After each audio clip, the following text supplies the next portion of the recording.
അടുത്ത ഉപശമ പ്രകരണമാണ്.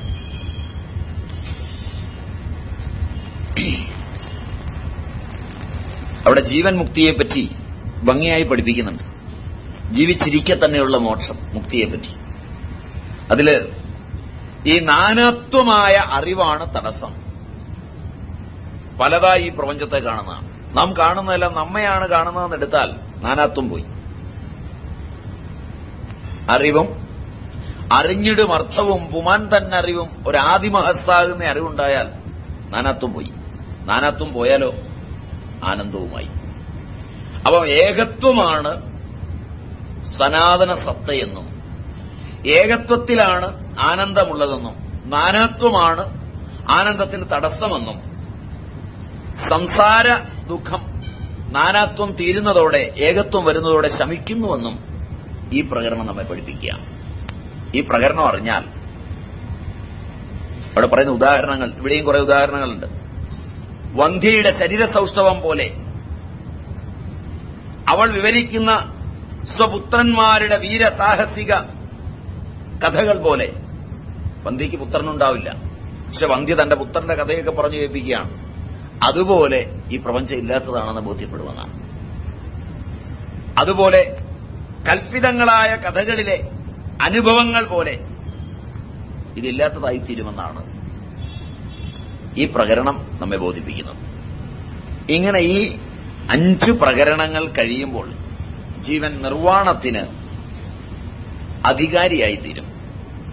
ആ നിർവ്വാണ പ്രകരണത്തിൽ ശ്രവണം, മനനം, നിധിധ്യാസനങ്ങൾ കൊണ്ട് മുമുക്ഷു മൂല അവിദ്യയെ ഇല്ലാതാക്കി നിർവാണ സുഖം അനുഭവിക്കുമെന്ന് പഠിപ്പിക്കുക. മൂല അവിദ്യ വസിഷ്ഠൻ നിർവാണ പ്രകരണം പഠിപ്പിച്ചതോടെ രാമന്റെ നഷ്ടപ്പെടുകയും രാമൻ കൃതകൃത്യനും ജ്ഞാന വന്നവൻ ആപ്തനും ഒക്കെ ആയിത്തീരും. അവിടെ അവൻ ആപ്തനായി, ഭൂതകാമനായി, ഭൂതികാമനായി ഒക്കെ തീരും. അതായത് എല്ലാ ആഗ്രഹങ്ങളും സാധിച്ചു കഴിഞ്ഞവൻ, ഏതൊന്നറിഞ്ഞാൽ എല്ലാം അറിയുമോ അതെല്ലാം അറിഞ്ഞവൻ, ആദിഭൗതികവും ആധ്യാത്മികവും ആദിദൈവികങ്ങളുമായ എല്ലാ താപങ്ങളും, അതായത് താപത്രയങ്ങളെ ഉല്ലംഘിച്ചവനായി തീരും. ഇത്രയാണ് യോഗവാസിഷ്ഠത്തിന്റെ കോടിച്ചുള്ളൊരു ചട്ടക്കൂട്. ഇനി ഏതെങ്കിലും കാരണവശാൽ ഈ ക്ലാസ് തുടർന്നില്ലെങ്കിൽ ഞാനിത് തീർത്തില്ല എന്നൊരു പരാതി നിങ്ങൾക്ക് വരണ്ടെന്ന് വിചാരിച്ചാണ് ഇതിന്റെ സംക്ഷിപ്ത രൂപം ഞാൻ ഓടിച്ചു പറഞ്ഞത്. ഇത്രയും കാര്യങ്ങളെ വിസ്തൃതമായൊരു ശാസ്ത്ര പഠനത്തിന് വിധേയമാക്കി ഋഷി അവതരിപ്പിക്കാം. ഇത്രയും കാര്യം ഋഷിയുടെ മനസ്സിൽ ഇരിക്കുന്നത്, അതെങ്ങനെ നമ്മെ പഠിപ്പിക്കാം, അതിനേതെല്ലാം ഉദാഹരണങ്ങൾ തരാം, എങ്ങനെ വിശദീകരിക്കാം, എങ്ങനെ നമ്മുടെ സംശയങ്ങൾ അറുതി വരുത്താം. ഇത്രയും കാര്യങ്ങൾ കേൾക്കുമ്പോൾ ഉണ്ടാകുന്ന സംശയങ്ങൾ അറുതി വരണമെങ്കിൽ അതിന് തെളിവുകളൊക്കെ വേണം. ആ തെളിവുകളൊക്കെ നിഷ്കർഷിച്ച് പഠിപ്പിക്കുകയാണ് യോഗവാസിഷ്ഠം. അവിടെ യോഗവാസിഷ്ഠം എന്ന പേര് ഇതിനില്ലാന്ന് ഞാൻ ആദ്യം പറഞ്ഞു. മഹാരാമായണം എന്നൊക്കെയാണ് പേര്. യോഗവാസിഷ്ഠം എന്നുള്ളത് അനുഭവം കൊണ്ട് രൂഢി വന്ന പേരാണ്. കാരണം ഇതിലെ ചർച്ച യോഗമാണ്. സംസാര താരണ യുക്തി എന്നാണ് യോഗശബ്ദത്തിന് അർത്ഥം തന്നെ. യോഗം എന്ന് പറഞ്ഞാൽ ഈ സംസാരത്തെ തരണം ചെയ്യുക. ഭഗശബ്ദത്തിന്റെയും അർത്ഥം അത് തന്നെയാണ്. ഭവം നിഹത്യ യോഗം ദദാതി ഇതി ഭഗ. സംസാര താരണ യുക്തി, അതാണ് യോഗം. ആ യുക്തിക്ക് പതഞ്ജലിയും മറ്റും പറയും ചിത്തവൃത്തി നിരോധമാണ് വഴി. അത് കിട്ടാൻ ഒറ്റ വഴിയുള്ളൂ, ചിത്തവൃത്തികളെ നിരോധിക്കണം. ഈ ലോകത്തെ ദുഃഖമയമാക്കുന്നത് ചിത്തവൃത്തികളാണ്. നമ്മുടെ ജീവിതത്തിന്റെ എല്ലാ പ്രശ്നങ്ങളുടെയും കാരണം നമ്മുടെ ചിത്തവൃത്തികളാണ്, പുറത്തുള്ള ആരുമല്ല. നമ്മുടെ എല്ലാ നേട്ടങ്ങളും ഇല്ലാതാക്കി കളയുന്നത് ചിത്തവൃത്തിയാണ്. നമ്മുടെ ചിത്തവൃത്തികളിൽ നിന്നാണ് ദൃഷ്ടവും അദൃഷ്ടവുമായ എല്ലാം നമുക്ക് സംഭവിക്കുന്നത്. ചിത്തവൃത്തി നിരോധിച്ചാൽ ജീവിതം സുതാര്യമായിത്തീരും. വൃത്തികള് നിരോധിക്കേണ്ടതിന്റെ വഴികള് പതഞ്ജലത്തിലും പറയാറുണ്ട്. ഇവിടെ യോഗവാസിഷ്ഠത്തിലാണ് ആദ്യം അതിന്റെ അലയൊലി നമ്മൾ കേൾക്കുന്നത്. അപ്പൊ ചിത്തവൃത്തി നിരോധമാണ് അതിന്റെ ലക്ഷ്യം. അതിന് പ്രാണസംരോധവും ആത്മജ്ഞാനവുമാണ് വഴിയായി ഋഷി പറഞ്ഞത്. പ്രാണസംരോധവും ആത്മജ്ഞാനവും ഒരു വഴിയും കൂടി ഇതിനകത്ത് യോഗവാസിഷ്ഠത്തിലുണ്ടെങ്കിലും ഋഷി മുഖ്യ പ്രാധാന്യം കൊടുത്ത് നമ്മെ പഠിപ്പിക്കുന്നത് പ്രാണസംരോധവും അതുപോലെ തന്നെ ആത്മജ്ഞാനവുമാണ്. ആത്മജ്ഞാനം കൊണ്ട് പ്രാണസംരോധം വരാം, പ്രാണസംരോധം കൊണ്ട് ആത്മജ്ഞാനവും വരാം. അവനവന്റെ കഴിവനുസരിച്ച് രണ്ടിലേതെങ്കിലും തെരഞ്ഞെടുക്കാം. രണ്ടും ഇതിനകത്ത് ചർച്ചയാണ് യോഗവാസിഷ്ഠത്തിന്. പ്രാണസംരോധവും ആത്മജ്ഞാനവും മനോനിഗ്രഹവും ഇതിൽ പ്രതിപാദിച്ചിട്ടുണ്ട്. എങ്കിലും ലക്ഷ്യത്തിൽ സിദ്ധാന്തമായി അവതരിപ്പിച്ചിട്ടുള്ളത് പ്രാണസംരോധവും ആത്മജ്ഞാനവുമാണ്. പ്രാണസംരോധം നടത്തിയാൽ തന്നെ ഇത് എളുപ്പമാണ്. പ്രാണനെ ലയിപ്പിച്ച് എടുക്കുക. എല്ലാ ഭാരതീയ ഗ്രന്ഥങ്ങളും പ്രാണന് പ്രാധാന്യം കൊടുത്തുകൊണ്ടുള്ളതാണ്. ഗീതയിലൊക്കെ കാണാം പ്രാണനെ അപാനനിലും അപാനനെ പ്രാണനിലും ഹോമിക്കാൻ പറയുന്നുണ്ട് കൃഷ്ണൻ. അതാണ് ശരിക്കുള്ള യജ്ഞം. മറ്റുള്ള യജ്ഞങ്ങളൊന്നുമല്ല ശരിക്കുള്ള യജ്ഞം എന്ന് പറയുന്ന ഭാഗങ്ങളുണ്ട്. ഇപ്പൊ പ്രാണസംരോധം ദിവസവും കുറച്ചു നേരമെങ്കിലും ഈ പ്രപഞ്ചത്തിൽ ഞാൻ ഓടി നടക്കുന്നതിനും ഞാൻ വർത്തമാനം പറയുന്നതിനും എന്റെ കണ്ണും കാലും കാതുമൊക്കെ ചലിക്കുന്നതിനും ഒക്കെ കാരണമായത് എന്നിലെ ഒരു പ്രാണൻ മാത്രമാണെന്നും അത് മാത്രമാണ് സത്യമെന്നും പ്രാണന്റെ ചേഷ്ട എവിടെ നിന്നെങ്കിലും ഒന്ന് കുറഞ്ഞാൽ ആ അതാത് അവയവങ്ങൾ പിൻവാങ്ങുമെന്നും എന്റെ അവയവങ്ങളെ ബലിഷ്ഠങ്ങളാക്കുന്നത് എന്റെ അച്ഛനോ അമ്മയോ ഭർത്താവോ മകനോ മകളോ ഈ കാണുന്ന ലോകമോ ഞാൻ കാണുന്ന കെട്ടിടങ്ങളോ ഞാനുണ്ടാക്കിയ ധനമോ ഒന്നുമല്ലെന്നും ഇവയ്ക്കൊക്കെ പ്രസക്തി തരുന്നത് എന്റെ പ്രാണൻ മാത്രമാണെന്നും അത് പിൻവാങ്ങുമ്പോഴുള്ള അവസ്ഥാന്തരങ്ങൾ എന്റെ ചുറ്റും ഞാൻ കണ്ടുകൊണ്ടിരിക്കുകയാണെന്നും ഒരുവന്റെ കണ്ണിൽ നിന്ന് പ്രാണൻ പിൻവാങ്ങിയപ്പോൾ അവൻ അന്ധനായതും മറ്റൊരുവന്റെ ചെവിയിൽ നിന്ന് പ്രാണൻ പിൻവാങ്ങിയപ്പോൾ അവൻ ബധിരനായതും വേറൊരുവന്റെ മസ്തിഷ്കപ്രാന്തത്തിൽ നിന്ന് പ്രാണൻ പ്പോൾ അവൻ അൾസീമേഴ്സ് പിടിച്ചു കിടക്കുന്നതും എല്ലാം ഞാൻ തന്നെയാണ് കാണുന്നതെന്നും പ്രാണനാണ് സത്യമെന്നും പ്രാണൻ ഉള്ളിടത്തോളം മാത്രമേ എനിക്ക് ഈ ലോകത്ത് പ്രസക്തിയുള്ളൂവെന്നും പ്രാണനെ മാറ്റിവെച്ചുകൊണ്ടുള്ള എല്ലാ നേട്ടങ്ങളും നഷ്ടമാണെന്നും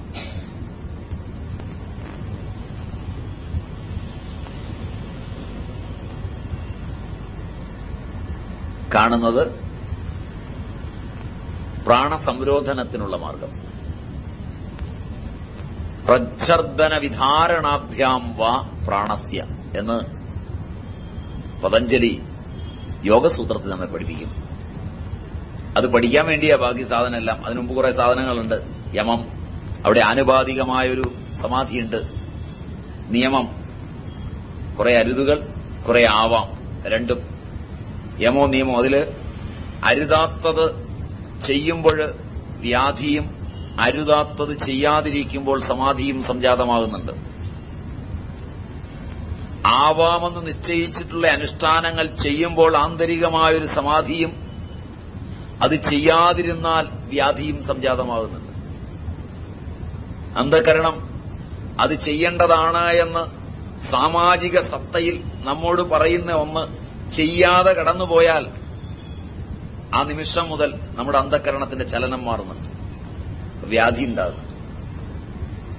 വഴിയിൽ കിടന്ന് ആഹാരത്തിന് കേഴുന്ന കരയുന്ന ഒരു കുഞ്ഞിനെ കണ്ടിട്ട് കയ്യിൽ ഒരുപാട് ആഹാരവും പഴങ്ങളുമൊക്കെ കൊണ്ടുവന്ന് നമ്മൾ കൊടുക്കാൻ മടി കാണിച്ച് അവിടെ നിന്ന ആളുകൾ എല്ലാവരും കണ്ടെങ്കിലോ എന്നോർത്ത് ഞാൻ കൊടുക്കുന്നവനാണെന്ന് കണ്ടാൽ അവർക്കെന്ത് തോന്നുമെന്ന് വിചാരിച്ച് ആധുനികത കൊണ്ടോ കൊടുത്തു കഴിഞ്ഞാൽ ഇതിൽ നിന്നൊരെണ്ണം പോകുമല്ലോ എന്നുള്ളതായ പിശുക്കുകൊണ്ടോ ഇത് കൊടുത്താലും എനിക്ക് എത്ര പേർക്ക് കൊടുക്കാൻ പറ്റുമെന്നുള്ള സാർവലൗകികമായ ഞാൻ കൊടുത്താലും ദാരിദ്ര്യമൊന്നും ഭൂമിയിൽ തീരുകയല്ലോ അതുകൊണ്ട് ഞാൻ ഈ കുഞ്ഞിന് കൊടുക്കുന്നില്ല എന്നുള്ള ചിന്ത കൊണ്ടോ കൊടുക്കാതെ വീട്ടിലെത്തിക്കഴിഞ്ഞാൽ അത് എടുക്കുമ്പോഴൊക്കെ നമുക്ക് വ്യാധി തോന്നും. റൈറ്റ്? ശരിയാണോ? അപ്പോ വേണം എന്ന് നിഷ്കർഷയുള്ള ഒരു അന്തരംഗത്തിന്റെ ചോദന നമ്മിലുണ്ട്. അത് ചെയ്തേ പറ്റൂ. അതാണ് യമം. വേണ്ട എന്ന് അതാ വേണം എന്നുള്ളതാണ്, അതാണ് നിയമം. വേണ്ട എന്ന് നിഷ്കർഷയുള്ള കുറെ കാര്യങ്ങളുണ്ട്. അരുത്, ചെയ്യാൻ പാടില്ല.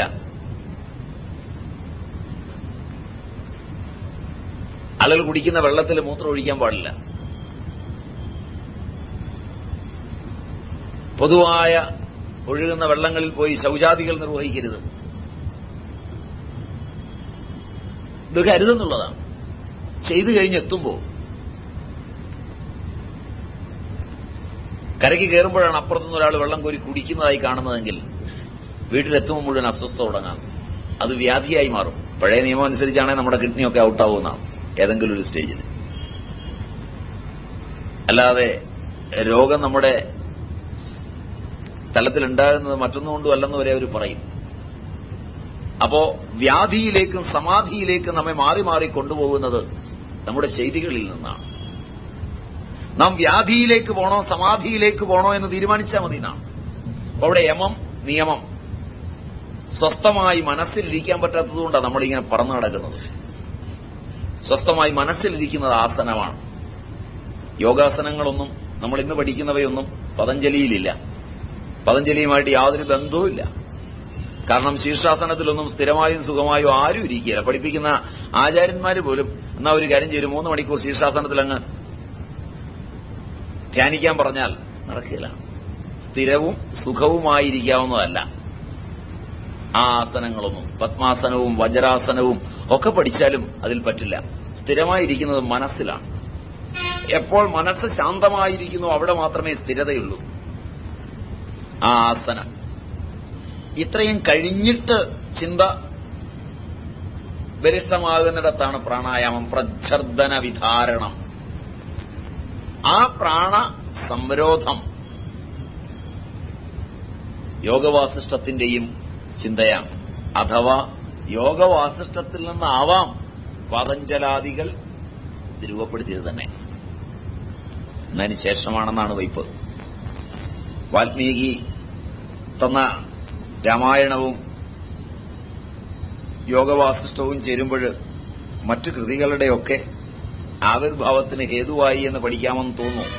കാരണം മഹാഭാരതത്തിലെ, ഭഗവത്ഗീതയിലെ, മൃച്ഛകടികത്തിലെ, കാദംബരിയിലെ ഒക്കെ ശ്ലോകങ്ങൾ ഇതിൽ കാണാം. അപ്പൊ ഇതിൽ നിന്ന് അവ ഉൾക്കൊണ്ടതായിരിക്കണം.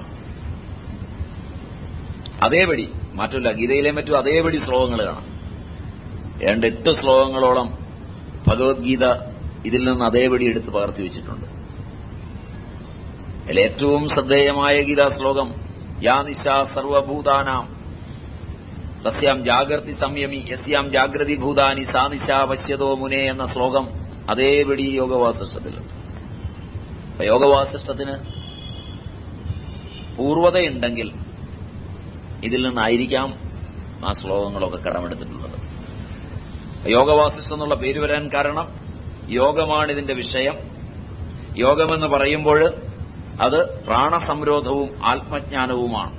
പ്രാണസംരോധത്തിൽ വെച്ചാണ് പ്രാണനാകുന്ന ആത്മാവിനെ നാം ആദ്യമായി തിരിച്ചറിയുന്നത്. സത്യമായ ഒന്ന് മാത്രമേ ഉള്ളൂ, എന്റെ പ്രാണൻ. ബാക്കിയെല്ലാം മിഥ്യയാണ്, എല്ലാം മാറുന്നതാണ്. അതുകൊണ്ട് എന്റെ ഇന്ദ്രിയങ്ങൾ, എന്റെ മനസ്സ്, എന്റെ ബുദ്ധി, എന്റെ ചുറ്റും കാണുന്നവരുടെ ഇന്ദ്രിയങ്ങളും മനസ്സും ബുദ്ധിയുമൊക്കെ തപ്പിപ്പിടിച്ചു കൊണ്ടിരുന്നതായ വിഷയങ്ങൾക്കൊന്നും എന്റെ പ്രാണൻ സമ്മതിച്ചില്ലെങ്കിൽ പ്രസക്തിയില്ല. അപ്പോൾ പ്രാണൻ മാത്രം സത്യമായിരിക്കുന്നതുകൊണ്ട് എന്റെ പ്രാണനെ ഏറ്റവും നിശ്ചേഷ്ടമായി നിർത്തിക്കൊണ്ട് അറിയുന്നതാണ് സുഖം എന്ന് പ്രാണനിൽ അറിയുമ്പോൾ ആത്മജ്ഞാനത്തിലേക്ക് പ്രാണസംരോധവും, ആത്മജ്ഞാനമുണ്ടായാൽ അത് പ്രാണസംരോധത്തിലേക്കും എത്തിക്കുമെന്നും തദ്വാര മനോനിഗ്രഹം വരുമെന്നും. പദം മനോനിഗ്രഹം, മനസ്സിനെ കൊല്ലുക, മൃതമനസ്. ആ മനോനിഗ്രഹം കൈവരുന്നതോടുകൂടി നാം ശാന്തരായിത്തീരുമെന്നും നമ്മെ പഠിപ്പിക്കുന്നു. ഈ യോഗം വസിഷ്ഠൻ രാമനെ പഠിപ്പിച്ചതുകൊണ്ട് പേര് യോഗവാസിഷ്ഠമെന്നായി. അതാണ് രൂഢി. അങ്ങനെയാണ് ഈ പുസ്തകത്തിന് യോഗവാസിഷ്ഠമെന്ന പേര് രൂഢിയിൽ ഉണ്ടായത്. ഇനി നമുക്ക് പുസ്തകത്തിലേക്ക് സാമ്പ്രദായിക മര്യാദയനുസരിച്ച് പ്രവേശിക്കാം. അതിന് തൊട്ടുമുമ്പ് ഈ അവസ്ഥയിലെത്തുന്ന രാമന്റെ രൂപവും കൂടി ഒന്ന് പരിചയപ്പെടാം. നേരത്തെ പറഞ്ഞു, വാൽമീകി പറയുന്നത് സനകാദികളുടെ ശാപം നിമിത്തം വിഷ്ണു മനുഷ്യനായി ജനിച്ചു. അതില് മോക്ഷത്തിനായി കൊണ്ട് വിഷ്ണുവിനുണ്ടായ ഉത്കടമായ ആശയാണ് ഇതിലെ കഥയെന്നാണ്. ഇത് വാൽമീകി രാമായണത്തിലും ചെറിയൊരു സൂചനയുണ്ട്. യോഗവാസിഷ്ഠത്തിൽ പൊതുവെ ആളുകൾ അതേപ്പറ്റി അങ്ങനെ ചിന്തിച്ച് പഠിച്ചു പോരാറുമുണ്ട്, ഇങ്ങനെ പറഞ്ഞു പോരാറുമുണ്ട്. ഭാരതീയ ചിന്തകളെല്ലാം ഒരു പ്രത്യേകതയുള്ളത് ഗുരു ശിഷ്യൻ ഇങ്ങനെ പറഞ്ഞു കൊടുത്തു പോന്നിട്ടുള്ള, അതിന്റെ കണ്ണിയിൽ വന്നിട്ടുള്ളതാണ്. ഓരോ ഗുരു പാരമ്പര്യമനുസരിച്ചും ഇതിനെല്ലാം വ്യത്യാസങ്ങൾ ഉണ്ടാവും. അപ്പൊ ആ ഗുരു അധികാരിയായ ശിഷ്യന്, നമ്മളതിൽ ഒരെണ്ണം മാത്രമേ തുടക്കത്തിൽ പറഞ്ഞുള്ളൂ എന്നാണ് എനിക്ക് തോന്നുന്നത്. അധികാരി, യോഗവാസിഷ്ഠത്തിന്റെ അധികാരി ബദ്ധനല്ലെന്നും മുക്തനല്ലെന്നും ഈ ജിജ്ഞാസുവാണെന്നും പറഞ്ഞ് നമ്മൾ നിർത്തിയും തോന്നും. 2-3 കൂടെ അതിന്റെ കൂടെ പറയാനുണ്ട്. വിഷയം, ഇതിലെ വിഷയം ആത്മജ്ഞാനമാണ്.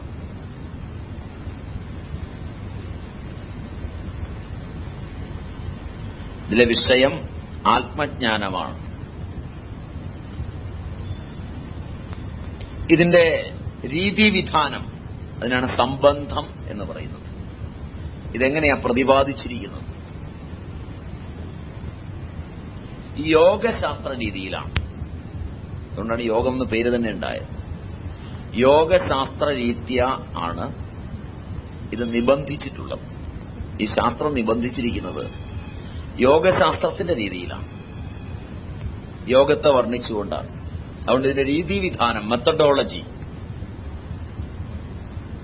അഥവാ സംബന്ധം യോഗശാസ്ത്രം എന്ന നിലയിലാണ്. ഇതിന്റെ പ്രയോജനം ആനന്ദമാണ്. ഇത് നാലും നോക്കാതെ പഠിക്കാൻ പോകരുതെന്നാണ് പഴയ ആളുകൾ പറയുന്നത്. എന്തെങ്കിലും പഠിക്കാൻ പോകുമ്പോൾ അവനവനോട് ചോദിക്കണം, എന്തിനാ പഠിക്കാൻ പോകുന്നത്? ഇപ്പോഴത്തെ കാലത്ത് അങ്ങനെയൊന്നുമില്ല. എവിടെയെങ്കിലും എന്തെങ്കിലും പഠിപ്പിക്കുന്നുണ്ടെന്ന് കേട്ടാലുണ്ടെ നോക്കും പോയി പഠിച്ചോളാം ശാലം. അതും പഠിച്ചില്ല എന്ന് വേണ്ട. അങ്ങനെയുള്ള പഠിത്തം ഉള്ള പഠിപ്പിനെ നശിപ്പിച്ചു കളയുകയാണ്. ആദ്യം പ്രയോജനമുള്ളത് മാത്രമേ പഠിക്കാവൂ. പ്രയോജനമനുദ്ദിശ്യ മന്ദോപി ന പ്രവർത്തതയെന്നാണ്.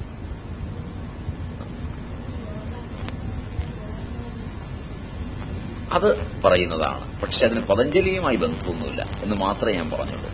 യോഗാസനങ്ങൾക്കൊന്നും പാതഞ്ജല യോഗസൂത്രവുമായി ബന്ധമില്ലെന്ന് മാത്രമേ ഞാൻ പറഞ്ഞുള്ളൂ. അവ ഖേരണ്ഡ സംഹിത മുതലായ പിന്നീട് വന്ന ഗ്രന്ഥങ്ങളിൽ രൂപപ്പെടുത്തിയതും ചികിത്സാപരമായി കുറെയൊക്കെ പ്രാധാന്യമുള്ളതുമാണ്. ചികിത്സാപരമായ പ്രാധാന്യത്തെപ്പറ്റി സംശയം ചോദിക്കുമ്പോൾ അതിനെപ്പറ്റി ഞാൻ തിരിച്ചു പറയുമ്പോൾ അതിലും 2 കാര്യങ്ങളുണ്ട്. ചികിത്സയിൽ ഉപയോഗിക്കുന്ന എല്ലാ സങ്കേതങ്ങളും രോഗനിവാരണത്തിന് എത്രത്തോളം പ്രാധാന്യമുണ്ടാക്കുന്നുവോ അത്രത്തോളം രോഗമുണ്ടാക്കുവാനും ശക്തമാണ്. മനസ്സിലാവുമെന്ന് തോന്നുന്നു. രോഗപ്രതിരോധം, രോഗനിവാരണം 3 അംശങ്ങളാണ്. അതില് രോഗനിവാരണവും രോഗപ്രതിരോധവും 2ആണ്.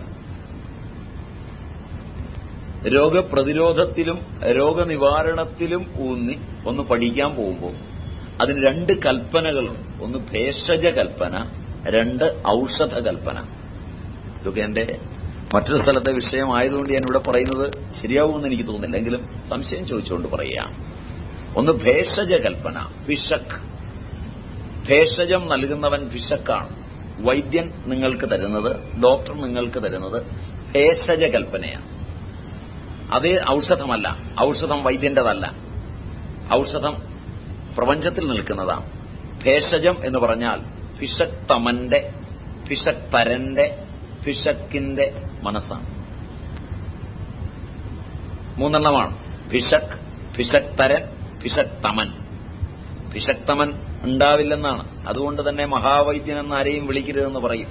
കാരണം പിശക് തമൻ വൈദ്യോ നാരായണോ ഹരിഹി എന്നാണ് പ്രമാണം.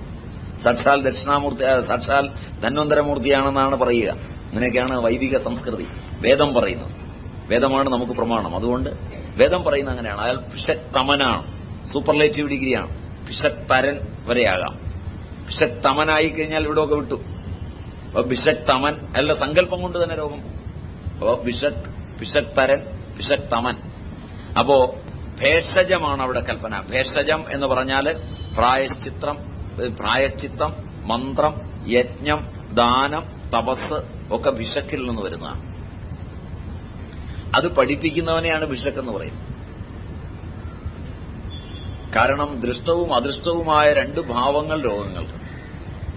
അതിലെ അദൃഷ്ടഭാവങ്ങൾ ഭേഷജകൽപ്പന കൊണ്ട് മാത്രമേ മാറൂ. ഔഷധകൽപ്പന കൊണ്ട് മാറില്ല. ഔഷധങ്ങൾ ഭരിക്കണമെങ്കിൽ സ്വീകരിക്കുന്ന മനസ്സുകളെ ശുദ്ധീകരിക്കണം. ഔഷധം ഇഷ്ടം പോലെ പറമ്പിലെല്ലാം നിൽപ്പുണ്ട്. അത് പക്ഷികൾക്കും മൃഗങ്ങൾക്കും വരെ തിരിച്ചറിയാം. അത് പഠിക്കേണ്ട ആവശ്യമില്ല, പഠിപ്പിക്കേണ്ട ആവശ്യമില്ല, അതിനെപ്പറ്റി തിരിച്ചറിയേണ്ട ആവശ്യമില്ല. കാരണം മനസ്സിൽ അന്തർലീനമായൊരു പ്രകൃതി കൊണ്ട് തിരിച്ചറിയുന്നതും പോയി എടുക്കാവുന്നതുമാണ്. അത് ഒരു മൃഗത്തിനും അറിയാം. പട്ടിക്കും പൂച്ചയ്ക്കും ഒക്കെ ശൂല വന്നാൽ അത് ഇന്ന ഔഷധം തിന്നാൻ പറ്റുമെന്ന് അറിയുകയും അത് പോയി തിന്നുകയും ചെയ്യും. അതിന് കൃത്യമായി അറിയാം. അതിന്റെ പ്രയോഗങ്ങളൊക്കെ നല്ലപോലെ അറിയാം. അതിനേക്കാൾ വികസിച്ച മനുഷ്യന് ഈ ഔഷധങ്ങളൊക്കെ തിരിച്ചറിയാൻ അപ്പൊ പറ്റേണ്ടതല്ലേ? പറ്റും. പക്ഷെ ആ ഔഷധം കൊണ്ട് മാറില്ലാത്ത ഒരു നില മനസ്സുണ്ടാക്കി വെച്ചിട്ടുണ്ട്. എന്റെ പഠിപ്പ് കൊണ്ട്, എന്റെ വിചാരം കൊണ്ട്, എന്റെ കൂട്ടുകെട്ട് കൊണ്ട്, എന്റെ ആഹാരാദി പെരുമാറ്റം കൊണ്ട് ഒക്കെ ഞാൻ വളരെ കാലമായി കൊണ്ടുവന്ന കുറെ ചിന്തകളുണ്ട്. ആ ചിന്തകളുടെ തലത്തിൽ ഞാൻ ഉണ്ടാക്കി വെച്ച രോഗനിലയുണ്ട്. ആ രോഗനില ഓടിച്ചെന്ന ഔഷധം പറിച്ചാൽ അത് സാധാരണഗതിയിൽ എന്നിൽ പചിച്ച് ആ പാചന പ്രക്രിയയുടെ പല ഘട്ടങ്ങളെ കടന്ന് അത് വെളിയിലേക്ക് പോകുന്നല്ലാതെ രോഗത്തിന് മാറ്റം വരുത്താൻ അത് ശക്തമാവില്ല. കാരണം എന്റെ മനസ്സതിനെ ഔഷധമായി സ്വീകരിക്കുന്നില്ല. അപ്പൊ അതും ഞാനും തമ്മിലുള്ള ബന്ധത്തെ ഔഷധമാക്കി മാറ്റണമെങ്കിൽ എന്റെ അദൃഷ്ടമായ വികാരാംശത്തെ മാറ്റണം. എന്റേത് മാത്രം മാറ്റിയാൽ പോരാ, എന്നെ പരിചരിക്കുന്നവന്റെയും മാറ്റണം. ഈ സമയത്ത് എനിക്ക് പരിചരിക്കാൻ കിട്ടുന്നത് പൂർവ്വകാലത്ത് ഞാൻ ഏതൊരു ജീവനെയാണോ, എന്റെ പൂർവ്വ ജന്മങ്ങളിൽ ഞാൻ ഏതൊരു ജീവനെയാണോ അന്ന് ഈ ദുഃഖത്തിലേക്ക് തള്ളിയിട്ടത്, ആ ദുഃഖം തന്നെ എനിക്ക് തരാൻ അവനും ഞാനുമായി കൂട്ടുകെട്ടുണ്ടാക്കി ഇപ്പൊ നിൽക്കുകയാണ്. ഇപ്പൊ അവന്റെ സ്നേഹപ്രകടനങ്ങളും അവന്റെ വിശ്വാസങ്ങളും അവന്റെ ധാരണകളും അവനും ഞാനുമായുള്ള സംസർഗവുമെല്ലാം ഇത് വർദ്ധിപ്പിക്കാനല്ലാതെ കുറയ്ക്കാനാവില്ല. ഇതാണ് ഭിഷഗ്വരൻ അറിയുന്നത്. അതായത് രോഗിയുടെ പരിചാരകൻ, വൈദ്യന്റെ പരിചാരകൻ. വൈദ്യൻ അറിയാതെ വൈദ്യന്റെ കൂടെ നിൽക്കുന്ന ഒരു പരിചാരകൻ ഉണ്ടാവും. രോഗി അറിയാതെ രോഗിയോടൊപ്പം നിൽക്കുന്ന ഒരു പരിചാരകൻ ഉണ്ടാവും. വൈദ്യൻ അറിയാതെ വൈദ്യനോടൊപ്പം നിൽക്കുന്ന പരിചാരകനുമായി നിങ്ങൾക്ക് സംസർഗമുണ്ടാകുന്ന സമയത്ത് ആ പരിചാരകന്റെ മനസ്സിനെ സാമ്യമായി നിർത്തുക എന്നുള്ളത് വൈദ്യന് മാത്രം സാധിക്കുന്നതാണ്. അയാളുടെ ഒരു വാക്ക് മതിയാവും.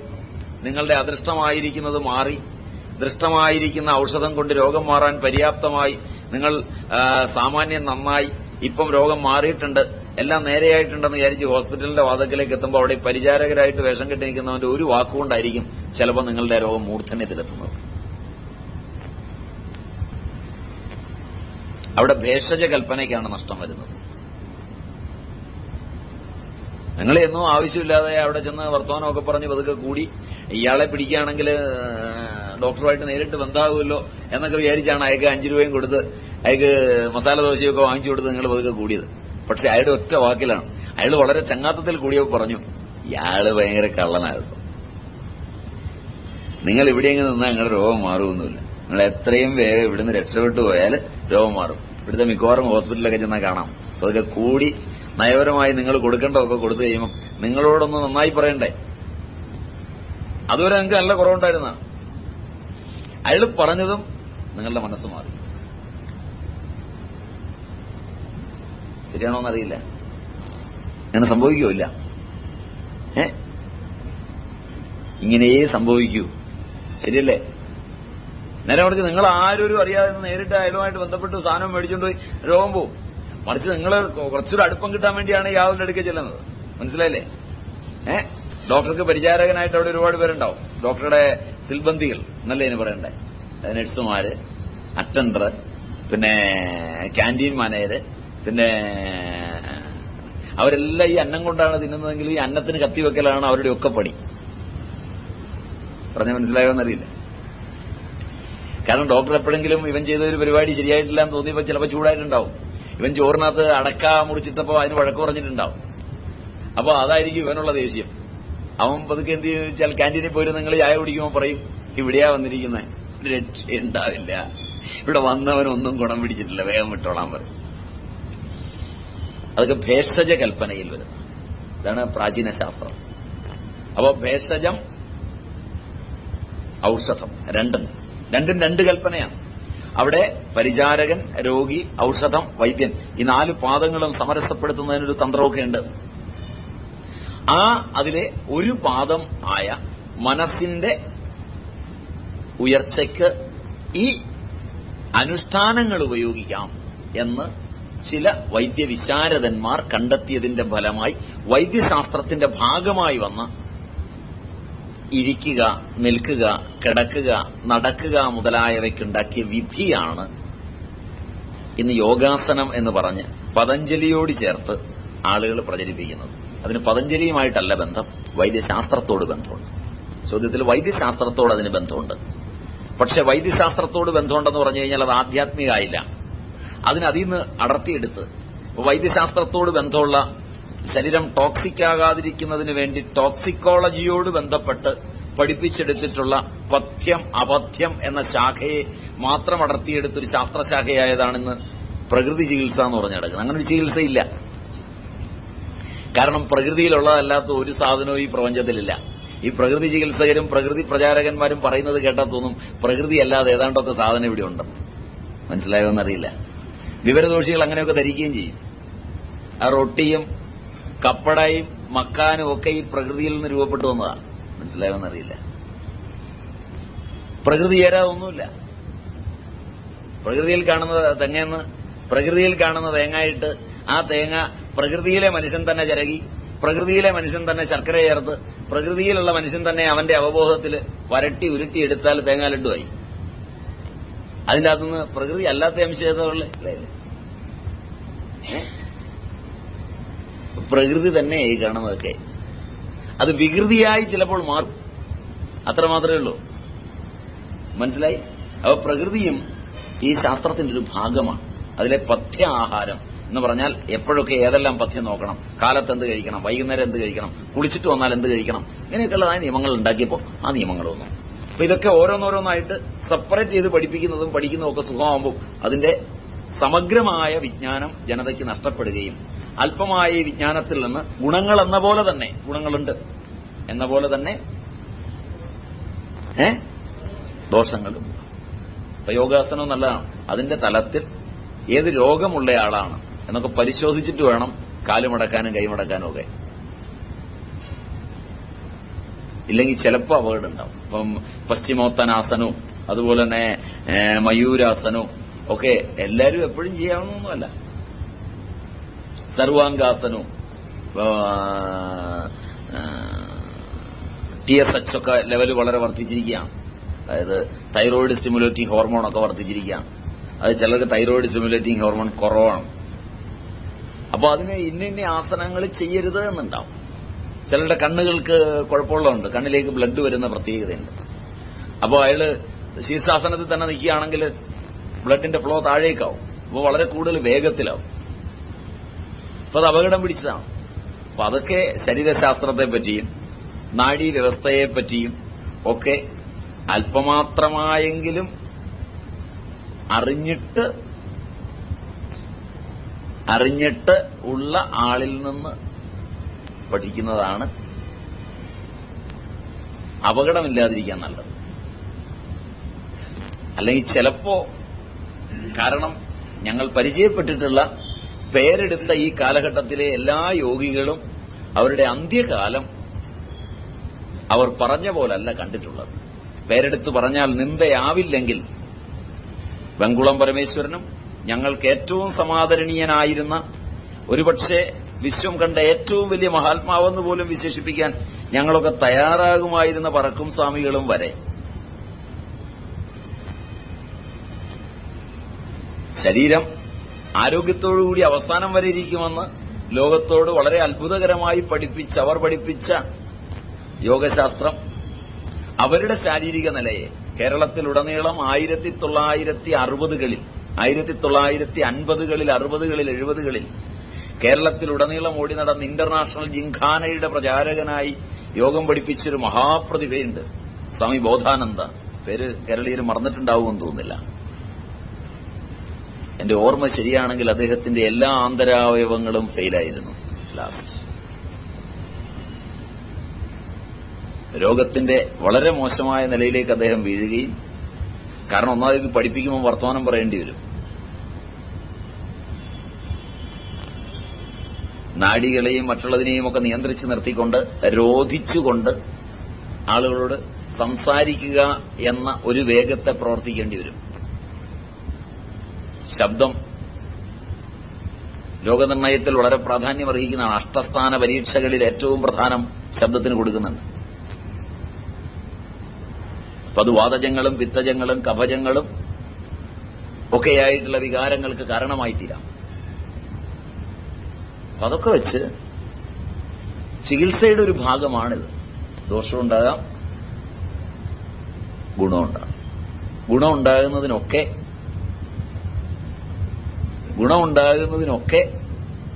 ദോഷമുണ്ട്.